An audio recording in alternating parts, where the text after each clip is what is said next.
Olá a todos, o Doutor Saúde está no ar. A nossa entrevista de hoje é sobre meningites e nós vamos falar com o Dr. Gleison Miller, que é pediatra, atua no Hospital Estadual e Hospital Unimed de Bauru. Dr. Gleison, muito obrigado pela sua participação aqui no programa. Eu que agradeço o convite, viu? Estou à disposição para a gente conversar um pouquinho sobre o assunto. Perfeito. Esse tema meningites, a gente percebe que é um tema que aflige muito as mães com relação às crianças, né? E o que o senhor tem para falar para a gente sobre isso, sobre as meningites? A meningite é uma doença que preocupa bastante as pessoas, como você disse, porque realmente é de uma gravidade maior. A meningite é a inflamação das meninges. As meninges são 3 membranas que envolvem o cérebro e a medula espinhal também. E essa doença costuma acometer mais crianças e pessoas idosas, porque o sistema imunológico delas normalmente não funciona tão bem quanto dos adultos. Mais debilitado, né? Exatamente.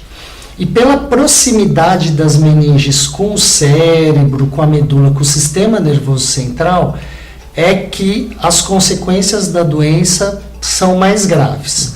Como a gente pode ver aqui, as meninges ficam realmente bem em volta do sistema nervoso, e essa que é a consequência ruim da doença. Em termos de quanto que dá de meningite nas pessoas, no Brasil a gente estima que mais ou menos em torno de 45 casos para cada 100 mil habitantes. Então, considerando uma doença grave, é bastante que a gente tem, né? Perfeito. E quais seriam as causas mais comuns da meningite? As causas mais comuns de meningite são infecciosas. Então, principalmente as causas virais, então meningites causadas por vírus e meningites causadas por bactérias. Das bactérias que mais costumam causar meningite, tem 3 tipos que inclusive atualmente para as crianças há vacinação, então as crianças estão mais protegidas por conta da vacinação, mas não quer dizer que elas não possam pegar a meningite. Diminui a chance, mas elas ainda podem pegar a meningite. Dr. Gleison, e como se apresentam as meningites? Como que é o quadro clínico dela? Como ela se manifesta? Dependendo do tipo de meningite, o quadro clínico é um pouquinho diferente. Então, assim, por via de regra, as meningites virais são de gravidade baixa. E como a maioria das doenças virais, os sintomas são mais parecidos assim, com uma gripe. Então é uma dor no corpo, um mal-estar generalizado, mas que acaba não evoluindo muito mais do que isso. A grande maioria das vezes está associado com dor de cabeça também. Já as meningites causadas por bactérias, os sintomas mudam conforme a idade. Então, em crianças pequenas, nenês que mamam, os lactentes, quase sempre a gente percebe que tem alguma coisa errada porque eles ficam muito irritados e eles não querem mamar mais, ficam inapetentes, que a gente fala. E se isso estiver associado à febre, porque às vezes pode não aparecer nos pequenininhos, aí que a gente tem que ficar mais atento ainda. Já em crianças maiores e em adultos, o quadro clínico da meningite bacteriana ele é mais parecido. Quase sempre dor de cabeça, associado a vômito, febre, tem que ter a febre, e um certo mal-estar também. Lembrando que as meningites bacterianas é que tem a gravidade maior. Então, como a gente tinha conversado antes, nas crianças menores, a taxa, a mortalidade pode ser em torno de 20 a 30% nos nenês pequenos que mamam. Nas crianças um pouco maiores, isso diminui um pouco essa porcentagem, Só que nos adultos e principalmente nos idosos já volta a ficar em torno de 20 a 30%. Que é um valor alto, né? Que é um valor bem alto. Perfeito. E a eterna confusão que o pessoal faz com relação à enxaqueca e esses outros diagnósticos? Acontece bastante. A gente precisa lembrar que os sinais e sintomas da meningite, eles vêm mais ou menos juntos. Então, dificilmente uma dor de cabeça pura vai ser uma meningite. Um dos diagnósticos pode ser enxaqueca. Mas se tiver associado a febre, a esse mal-estar, e um sinal que é importante para a gente quando a gente examina o paciente, que é a rigidez de nuca, que aqui na imagem a gente consegue ver um pouco esse exame sendo feito numa criança, aí a gente já pensa muito mais em meningite. Então não é qualquer dor de cabeça que é meningite. Mas claro, se ela se prolongar por um tempo, o ideal é se procurar um serviço médico para ser atendido. O diagnóstico para a gente tem que passar pelo um exame chamado coleta do líquor. A gente colhe o líquido que corre dentro da medula espinhal.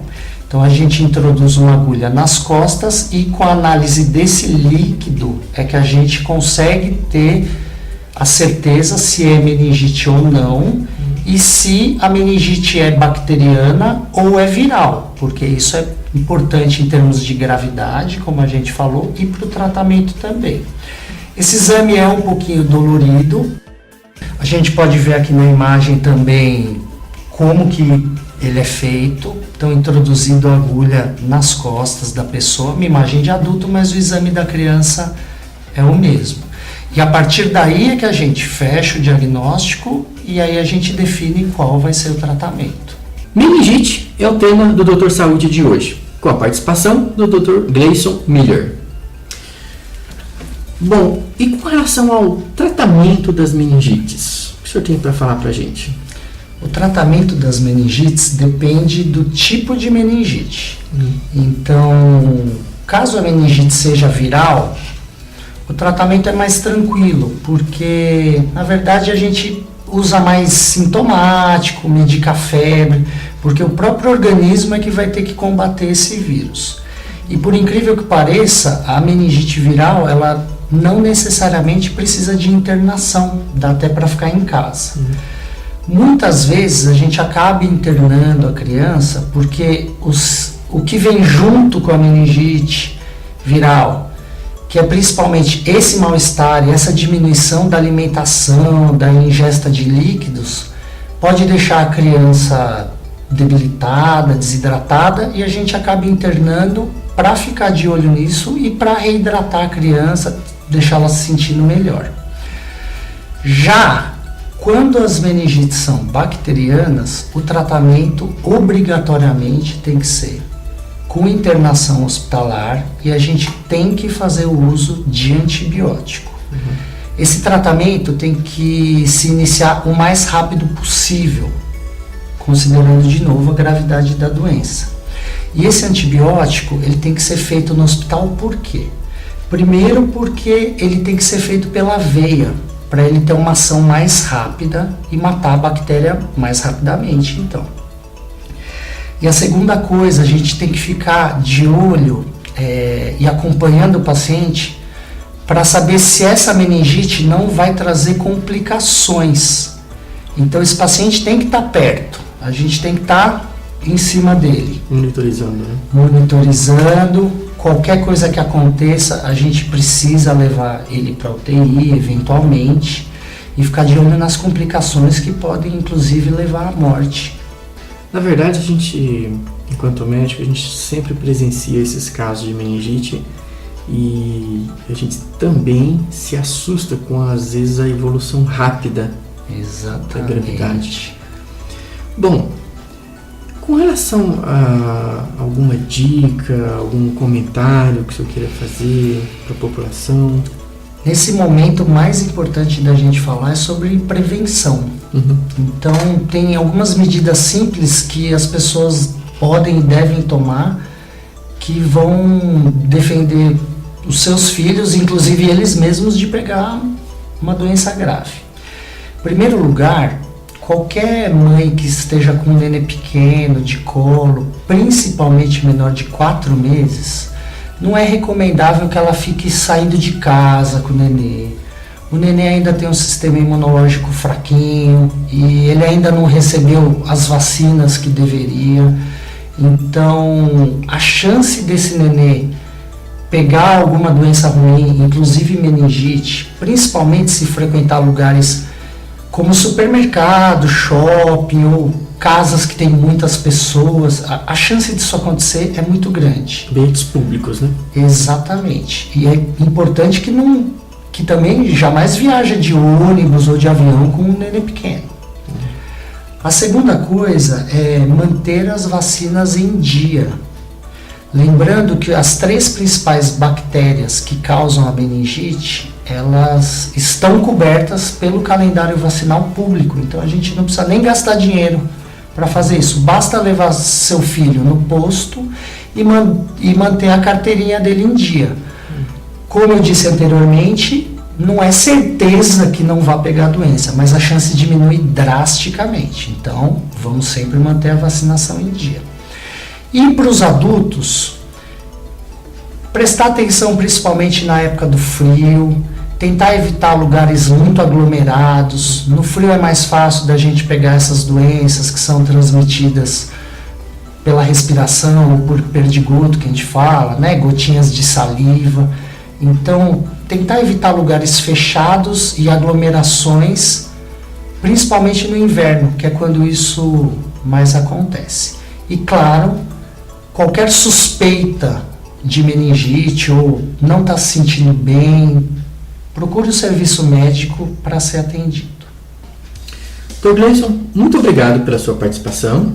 Acredito que tenha sido de grande valia para a população. Acho que muita gente aprendeu muita coisa importante hoje. Que bom. Eu que agradeço o convite mais uma vez, estou sempre à disposição e deixo um abraço a todos.